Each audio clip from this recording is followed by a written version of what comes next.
Salut les amis, j'espère que vous allez bien. On est parti aujourd'hui pour le 19e épisode de cette série Zap Mercato. Normalement je fais pas d'épisode le samedi, mais aujourd'hui j'ai un petit peu plus de temps et j'avais très envie de vous proposer cet épisode parce que ça va vraisemblablement être le meilleur depuis qu'on a débuté cette série, parce qu'on a quasiment que des officialisations aujourd'hui et ça a été une journée très chargée, cette journée de vendredi, et même dans la nuit il y a eu des officialisations.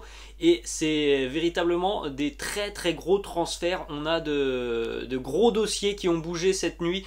On a des arrivées au PSG, à Chelsea, au Barça. Donc véritablement, on a eu beaucoup d'informations sur les toutes dernières heures. Donc on est parti les amis. Premièrement, officialisation de l'arrivée de Federico Bernardeschi. On en a parlé hier, il s'engage donc officiellement avec Toronto au Canada jusqu'en 2026. Pour le moment, on n'a pas le montant de l'indemnité de transfert entre le club canadien et la Juventus, mais on en a parlé hier. C'est tout de même une franche déception du côté de la Juve, donc je pense qu'il n'est pas parti pour très cher. Il s'est engagé donc en Major League Soccer avec Toronto jusqu'en 2026. Ensuite, on enchaîne les amis avec cette information qui concerne Manchester City. Ce n'est pas un transfert, c'est une prolongation de contrat, mais c'est tout de même la prolongation de contrat de Riyad Mahrez. On a entendu beaucoup de choses il y a peut-être un mois et demi, 2 mois. Riyad Mahrez suivi par le Real Madrid. Voilà, là au moins on est définitif sur ce dossier Mahrez. Il ne bougera pas cet été, prolongation de contrat jusqu'en 2025 pour Riyad Mahrez, qui a toujours clamé qu'il se sentait très bien du côté de Manchester City, et il va pouvoir encore nous le prouver l'année prochaine. On rappelle aussi que cette année, la saison qui vient de se terminer, ça a été la meilleure saison de la carrière de Riyad Mahrez, qui a été véritablement déterminant dans les nombreux succès de City. Il a énormément marqué cette saison. Ça ne lui était jamais arrivé de marquer autant. Donc c'est évidemment pour Manchester City une très bonne nouvelle que de voir l'international algérien continuer l'aventure. Ensuite les amis, on va du côté de l'Italie et on jette un coup d'œil à la une du quotidien, la Gazzetta dello Sport, la une de ce samedi 16 juillet, avec Paulo Dybala qui fait la une de ce quotidien. Inter prendimi mai fai presto, ce qui veut dire l'Inter prends-moi mais fais vite. On a les amis beaucoup d'informations sur Paulo Dybala. Pour le moment, il n'y a toujours aucune décision.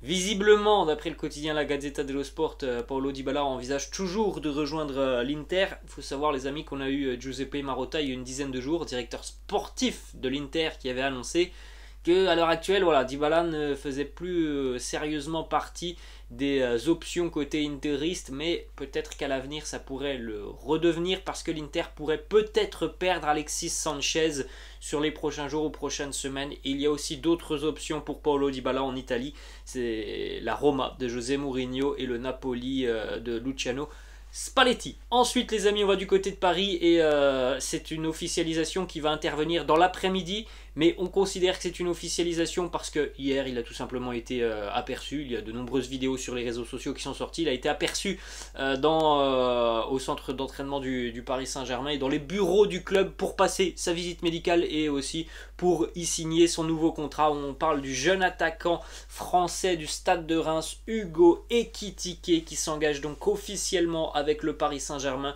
jusqu'en 2027. Un long contrat pour Hugo Ekitike. Le président du Stade de Reims, Jean-Pierre Caillot, l'a confirmé d'ailleurs hier. Il a dit que le Paris Saint-Germain n'avait pas transmis la même offre que celle de Newcastle, mais que parce que Hugo avait toujours été très respectueux envers le club, et bien le Stade de Reims avait donné son accord pour qu'il rejoigne le Paris Saint-Germain malgré l'offre qui était supérieure du côté de Newcastle. Donc visiblement transfert aux alentours de 36 millions d'euros pour le jeune français. Un profil très atypique, avec un joueur qui, je pense, a encore une énorme marge de progression. Donc ça c'est véritablement un coup de la patte de Luis Campos, aller chercher un jeune profil très talentueux qui a une grosse marge de progression. C'est bien pour le PSG aussi de conserver un jeune joueur comme ça en Ligue 1, alors qu'il y avait beaucoup de grands clubs européens qui étaient intéressés Donc les amis, l'officialisation devrait certainement intervenir dans l'après-midi ou peut-être demain, en tout cas c'est fait les amis. Hugo Ekitike sera un joueur du Paris Saint-Germain. Ensuite on continue du côté de Barcelone et là aussi c'est la grosse information de la nuit parce que c'est tombé aux alentours de minuit ou 1h du matin. Robert Lewandowski au FC Barcelone, c'est fait. Il va s'engager avec le Barça. Là aussi, c'est prévu pour aujourd'hui ou demain. On parle donc d'un deal entre le Barça et le Bayern aux alentours de 50 millions d'euros, 45 millions plus 5 millions de bonus pour Robert Lewandowski. C'était un feuilleton qui durait déjà depuis de nombreuses semaines. C'était inévitable, les amis, que ça se fasse pour Robert Lewandowski, surtout après ce que l'on a vu à l'entraînement, sa désinvolture à l'entraînement cette semaine. Il ne voulait plus être au Bayern, il l'a clamé haut et fort depuis le début du mercato. Donc voilà, le Barça et le Bayern sont tombés d'accord. Visiblement, d'après les informations de Fabrizio Romano, donc ça sera 50 millions d'euros et ça sera un contrat de 3 ans pour Lewandowski du côté de la Catalogne. On va enchaîner les amis avec une autre officialisation. Là aussi c'est tombé dans la nuit, c'est tombé dans la nuit tout simplement parce que les Blues de Chelsea sont en stage de pré-saison aux États-Unis, donc avec le décalage horaire, et bien cette officialisation, elle est tombée dans la nuit, et là c'est un dossier dont on parlait depuis une semaine, dossier assez chaud. Kalidou Koulibaly est un joueur des Blues de Chelsea. Le défenseur central international sénégalais quitte le Napoli et s'engage donc en Angleterre avec les Londoniens de Chelsea.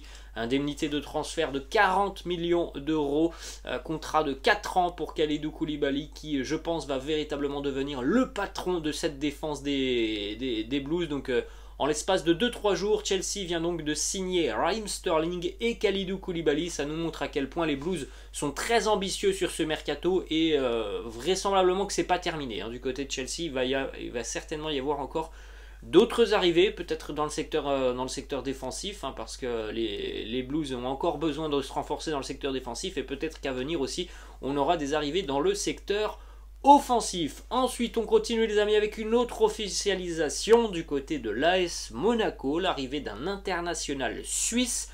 On en a parlé depuis le début de semaine, c'est officiel. Brahim Embolo, attaquant international suisse, arrive en provenance de la Bundesliga et du Borussia Mönchengladbach. Le jeune attaquant suisse de 25 ans a signé un contrat de 4 ans avec l'AS Monaco pour une indemnité de transfert de 12,5 millions d'euros. C'est un profil assez intéressant, c'est un profil assez différent de ce que l'on a pu voir du côté de Monaco avec Ben Yedder par exemple ou Kevin Volland. Un profil un petit peu plus costaud offensivement sur l'aspect physique évidemment parce que voilà, sur l'aspect purement buteur, Brahim Embolo n'est tout de même pas le buteur que peut être Ben Yedder ou encore Kevin Volland, mais physiquement c'est sûr que c'est quelqu'un qui pèse beaucoup plus sur les défenses, donc c'est un profil différent tout simplement qui arrive du côté de l'AS Monaco. Ensuite on enchaîne les amis du côté de Manchester United. Ça c'est tombé hier, officialisation pour les Red Devils de l'arrivée du milieu de terrain danois Christian Eriksen qui s'est engagé pour 3 ans avec Manchester United. Il était donc libre de tout contrat. Christian Eriksen, il avait peut-être aussi la possibilité de continuer l'aventure avec Brentford, le club qui lui a donné et redonné sa chance il y a quelques mois maintenant, après ce terrible épisode qu'il a vécu l'été dernier avec cet arrêt cardiaque lors d'un match de l'Euro. Donc Christian Eriksen du côté de Manchester. Je pense que si Erik ten Hag a validé ce transfert, c'est que véritablement Ten Hag veut peut-être donner une place de titulaire à Christian Eriksen, et je pense qu'il a eu des garanties. Si on ne lui avait pas donné des garanties en ce qui concerne une place de titulaire, je ne sais pas si Christian Eriksen aurait accepté ce challenge. Donc je pense que véritablement il y a un rôle à jouer important pour Eriksen du côté de Manchester United. On va terminer les amis avec 2 dernières informations. On retourne à Paris puisque hier c'était Hugo Ekitike qui a passé sa visite médicale et le quotidien Le Parisien affirme aussi que le transfert de Renato Sanchez est en cours de finalisation pour un montant de 12 millions d'euros. Le milieu de terrain portugais va rejoindre donc les joueurs parisiens au Japon dans les prochains jours. la piste de l'AC Milan semble bel et bien écartée. Le joueur a toujours privilégié le Paris Saint-Germain depuis quasiment un mois. Ce qui posait problème, c'était les négociations avec Lille.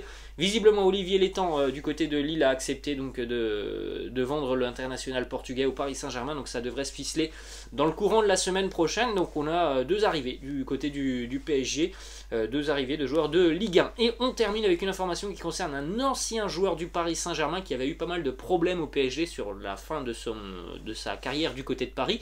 C'est Serge Aurier, le capitaine international des éléphants de Côte d'Ivoire, qui est ciblé notamment par Fulham, Galatasaray ou encore l'Atlético Madrid. Serge Aurier évoluait du côté de Villarreal cette saison, donc vraisemblablement un nouveau challenge pour lui. C'est Galatasaray à l'heure actuelle qui semble être l'équipe la plus avancée sur ce dossier, mais Serge Aurier n'a pour le moment pas décidé donc de son choix sur son avenir. Voilà les amis, la fin de cette vidéo, j'espère que ça vous a plu. N'hésitez pas comme d'habitude à lâcher un petit pouce bleu, n'hésitez pas non plus à vous abonner à la chaîne. Moi les amis, je vous laisse et je vous dis à la prochaine, ciao.